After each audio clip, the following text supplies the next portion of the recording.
4. The Emperor. Patriarchy is, sadly, more than just horses.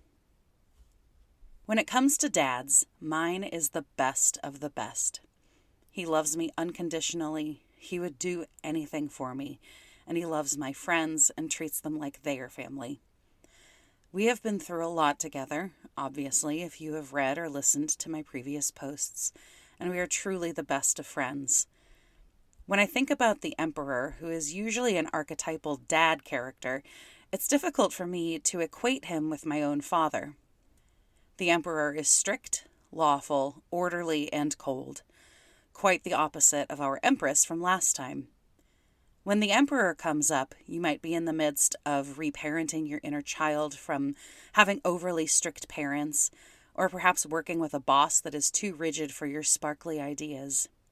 So why do we equate these toxic male qualities with dads, who are also known for awful, punny jokes?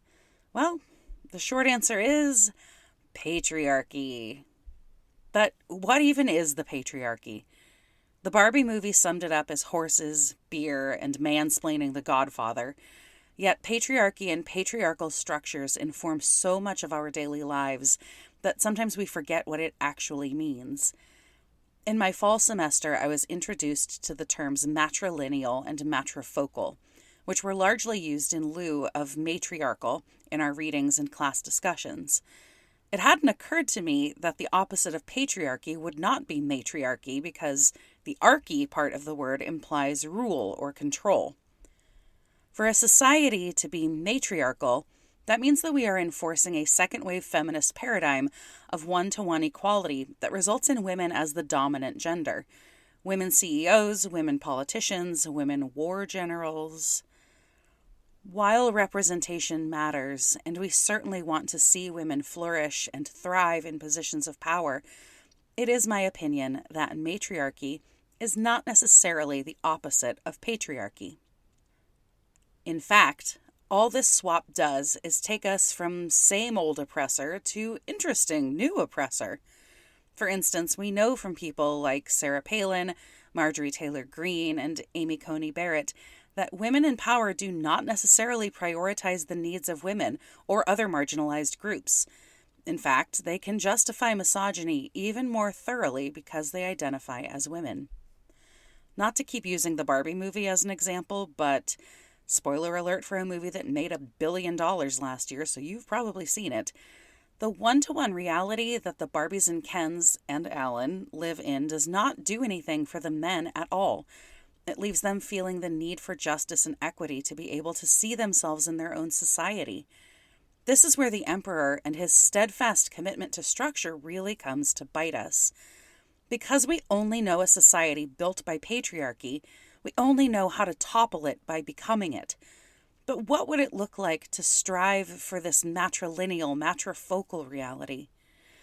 In my own personal vision of an intersectional and coalitional feminist future, I see women, trans folks, and queer men in charge of things. And by in charge, I don't necessarily mean as presidents, CEOs, and such, although it may have to look like that for a while. What in charge means to me is that we have slowly but surely come together to build a society that takes care of one another. High taxes for corporations and the 1%, social services for all, including free healthcare, therapy and mental health services, and less reliance on oil for cars and plastics alike. Does this sound utopian or just like Sweden? Either way, I truly believe that we will not find this peaceful, balanced reality until we are able to work together on larger issues. I'm looking forward to writing about the temperance card later because I've been thinking a lot about the middle of the road and how moderate stances can run the gamut from problematic to harmful, but that's 10 cards from now.